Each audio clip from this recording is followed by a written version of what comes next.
আসসালামু আলাইকুম। হেই, কি অবস্থা সবার? আশা করি সবাই অনেক ভালো আছেন। আমি মোহাম্মদ বনিয়ামিন, একজন ফুল স্ট্যাক ওয়েব ডেভেলপার।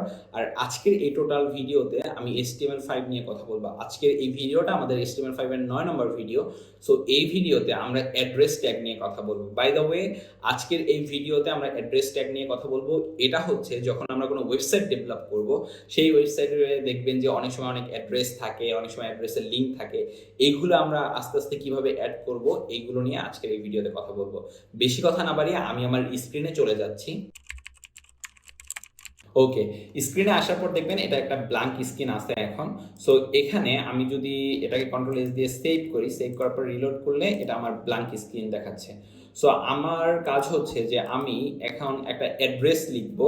স্বাভাবিকভাবে অ্যাড্রেসটাকে আমরা অ্যাড্রেস ট্যাগটাকে কিন্তু অ্যাড্রেস হিসেবে লিখি, ADDRES, অ্যাড্রেস।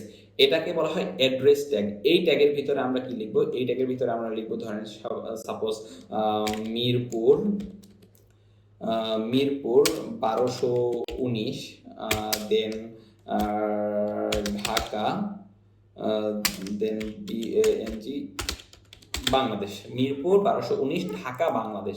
এটা যদি আমি কন্ট্রোল এস দিয়ে সেভ করি, দেন এটাকে যদি আমি রিলোড করি, দেখবেন যে মিরপুর 1219 ঢাকা বাংলাদেশ। এটা কিন্তু একটা অ্যাড্রেস আকারে আমার এখানে শো করতেছে। আমি যদি ঢাকা বাংলাদেশটা একটু নিচে লিখতে চাই, তাহলে আমি এখানে একটা BR ট্যাগ ইউজ করব। BR ট্যাগ দ্বারা আমরা বুঝাই ব্রেক, যেটা বা একটা নতুন লাইনে চলে যাবে ব্রেক দিলে। সো BR ট্যাগ ইউজ করলে মিরপুর 1219 ঢাকা বাংলাদেশ এটা একটা অ্যাড্রেস আকারে দেখাচ্ছে। সো আমরা কিন্তু প্রত্যেকটা ভিডিওতে চেষ্টা করব, আগের ভিডিওগুলো বেসিক থেকে শুরু হয়েছে, একটা একটা ভিডিওতে আমরা আস্তে আস্তে অ্যাডভান্সের দিকে যাব। এখন এই অ্যাডভান্সের দিকে কেন যাব? অ্যাডভান্সের দিকে এই কারণে যাব যে আমরা তো একটা জায়গায় সীমাবদ্ধ থাকবো না, আমরা নতুন নতুন কিছু শিখবো। সো আজকে আপনাদের একটা অ্যাডভান্স জিনিস শিখাবো, এবং এটা একটা বোনাস আজকের ভিডিওর সাথে। সেটা হচ্ছে, আমরা যদি কোনো কিছুর কোনো ফুল মিনিংটা দেখতে চাই, সাপোজ আমার এখানে আছে বাংলাদেশ, আমি যদি এটা লিখি, যেমন সাপোজ আমি একটা পি ট্যাগ নিলাম, পি ট্যাগের ভিতরে লিখলাম যে বানি বানি ভাই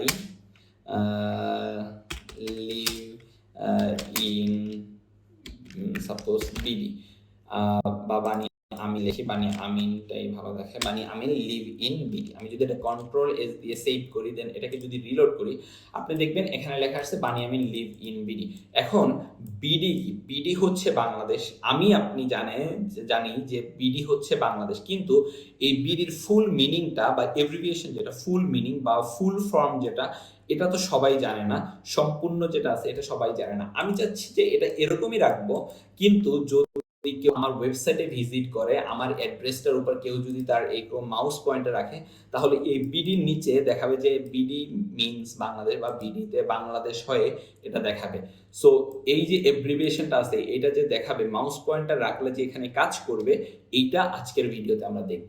সো আমরা কি করব? আমরা বিডির উপরে খেয়াল করবেন যে আমরা এই বিডি লেখাটার উপরেই যাতে মাউস পয়েন্টার রাখলে, বিডির উপরে মাউস পয়েন্টার রাখলে যাতে বিডি বাংলাদেশ বুঝাই, এটা লক্ষ্য। তাহলে বিডি হচ্ছে আমাদের মেইন টার্গেট পয়েন্ট হচ্ছে বিডি। সো আমরা যে ট্যাগটা ইউজ করব এব্রিভিয়েশনের জন্য, আমরা যে ট্যাগটা ইউজ করব, ABBR এব্রিভিয়েশন, এই ট্যাগটা ইউজ করব। এই ট্যাগটার ভিতরে আমরা লিখব বিডি। আমাদের প্রথমে কি প্যারাগ্রাফ ট্যাগটা, আমি এটা একটু নিচে নামাই দিচ্ছি যাতে আপনাদের দেখতে সুবিধা হবে। প্যারাগ্রাফ ট্যাগের শুরু, প্যারাগ্রাফ ট্যাগের শেষ। সো আমরা বানি আমিন লিভ ইন বিডি, বিডি মানে হচ্ছে বাংলাদেশ, বিডি এটা রাখবো আমরা। এব্রিভিয়েশনের এই যে দুইটা ট্যাগ আছে, ABBR, এব্রিভিয়েশনের এই ট্যাগটার ভিতরে লিখবো হচ্ছে বিডি।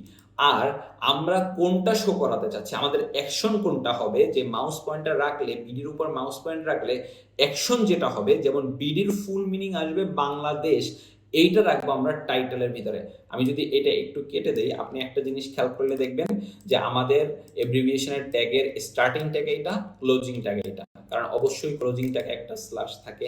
সো স্টার্টিং ট্যাগ এইটা, ক্লোজিং ট্যাগ এইটা মনে রাখবেন, মাস্ট বি। যখন আমরা যেটার ফুল মিনিং দেখাবো, ওই ফুল মিনিংটার জন্য আমরা এই স্টার্টিং ট্যাগের ABBR এটার পর একটা স্পেস দিব, দেন আমরা লিখবো যে এটা কি? এটা আমাদের একটা টাইটেল। আমাদের বিডির টাইটেল হচ্ছে বাংলাদেশ। এটা আমাদের মাউস পয়েন্ট রাখলে ওই অ্যাকশন আকারে আমাদের ওইটা দেখাবে।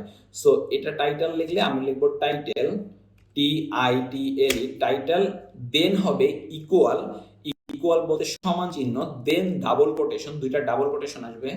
ডাবল কোটেশনের ভিতরে আমরা লিখব বাংলাদেশ, BANGAL, আমরা ডাবল কোটেশনের ভিতরে লিখলাম বাংলাদেশ। এখন একটু খেয়াল করে দেখেন, এখানে কিন্তু কোনো কমা বা সেমিকোলন কিছু নাই। আমরা ABBR এটার ভিতরে লিখলাম টাইটেল, টাইটেল আকারে আমরা যেটা দেখাবো সেটা লিখলাম এই ডাবল কোটেশনের ভিতরে, দেন লিখলাম বিডি। আমাদের এটা হচ্ছে মেইন কাজ। সো আমি যদি এটা কন্ট্রোল এস দিয়ে সেভ করি, আমি যদি এইটাকে রিলোড করি, আপনি একটু চেঞ্জ দেখতে পারবেন। রিলোড করলে দেখেন যে বাংলাদেশের নিচে কয়েকটা ডট ডট চলে আসছে, বিডির নিচে কয়েকটা ডট ডট চলে আসছে। এখন একটু খেয়াল করলে দেখবেন যে আমি যদি এই বিডির উপরে মাউস পয়েন্ট রাখি, দেখবেন নিচে বাংলাদেশ লেখাটা চলে আসছে। সো এইটা করার একটাই কারণ যে যখন আমরা কোনো কিছু শর্ট ফর্ম ইউজ করব, এটার ফুল ফর্মের জন্য আমরা অবশ্যই এব্রিভিয়েশনটা ইউজ করতে পারি। সো এই যে ট্যাগগুলো আছে আজকের এই ভিডিওতে, আমি যে ট্যাগগুলো আপনাকে দেখিয়েছি, যে অ্যাড্রেস ট্যাগ, দেন হচ্ছে আপনার এব্রিভিয়েশনের জন্য যে ট্যাগটা, আর কিভাবে আমরা কোনো একটা সংক্ষিপ্ত যে ফর্ম আছে ওইটার ফুল ফর্ম দেখার জন্য টাইটেল ইউজ করব বা আমরা অন্য কিছু ইউজ করব, এটা আমরা আজকের এই ভিডিওতে দেখিয়েছি। সো আজকের ভিডিও এই পর্যন্তই। আশা করি ভিডিওটা ভালো লেগেছে। যদি ভালো লেগে থাকে কমেন্টে অবশ্যই জানাবেন, আর নেক্সট ভিডিওর জন্য ওয়েট করবেন। Till then take care. আসসালামু আলাইকুম।